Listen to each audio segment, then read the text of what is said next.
Well, all of our teams are joint teams. So we have, in the Innovation Office, there's a core group of us that's running this sort of portfolio, if you will, of projects. So you may have fellows, the people who are joining us with these skill sets, but then you have the city departments.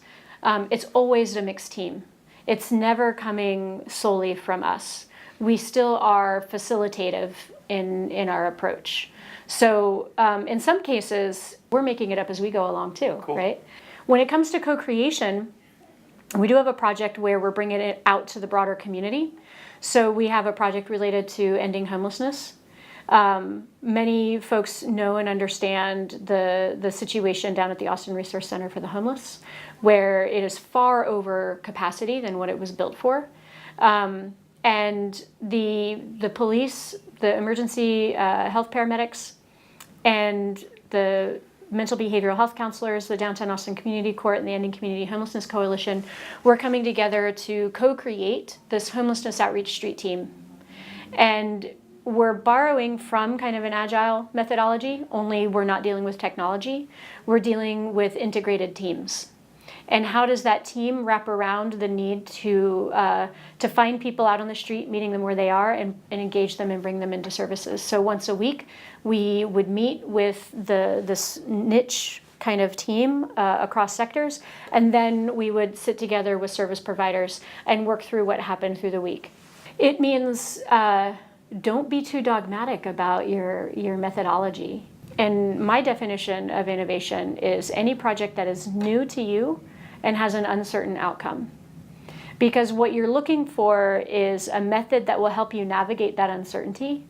And it'll help you do it in your context. Because even if somebody's done it before, they haven't done it with your finances, with your IT staff, with your human resources, with your bandwidth, with your context, with your business model. And so context is really king.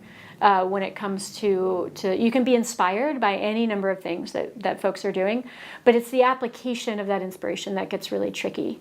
So it's just really important to really try to frame the problem first. When you've done that, pick the right way forward. I went to a culture conference in Santa Monica, and the culture conference was a lot of companies, some older companies, but some newer companies. And they were all talking about how to establish an organizational culture. And they talked about, taking care of yourself, the I part, the we, the interpersonal, and then the organization. And how do we take our values from an individual to interpersonal to the organization?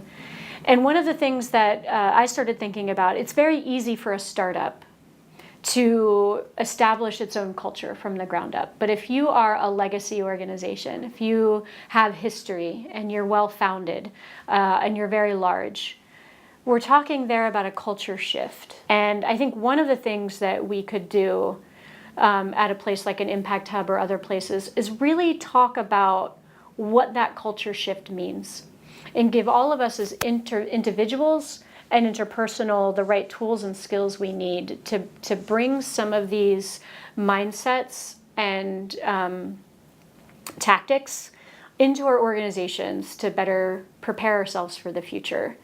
I think the first thing that one needs to disrupt is oneself. And when you do that, then you can figure out how to work inside of an environment that is got its own pressures, right? My former boss used to say, an organization is like a casino, and the odds go to the house, right? So if you're in it, you have to be in it for the long haul. You have to be troubleshooting and working through the issues as they arrive, and you have to figure out ways to handle your own frustrations and work through the issues.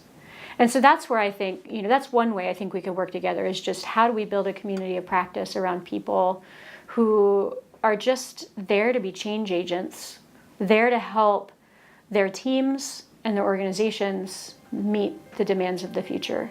Because it's going to be relentless, and it's really not going to stop.